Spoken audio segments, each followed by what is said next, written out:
Lord Vishnu tried to keep his cool for as long as possible, but even then his patience was running out. It was at that very moment a divine voice boomed from the eternal pillar of flame, creating ripples in the cosmos.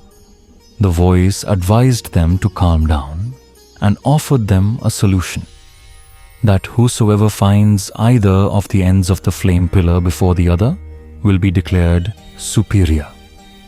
Agreeing to this, Lord Brahma soared above, while Lord Vishnu dove into the sea and went downwards. Vishnu quickly realized that the pillar had no end and no beginning. So he returned to their starting point. Realizing the cosmic divinity of the pillar itself, Vishnu was overcome with immense devotion. He decided to worship it, offering 1,000 lotus flowers. He summoned a large pile of lotus flowers and began the ritual.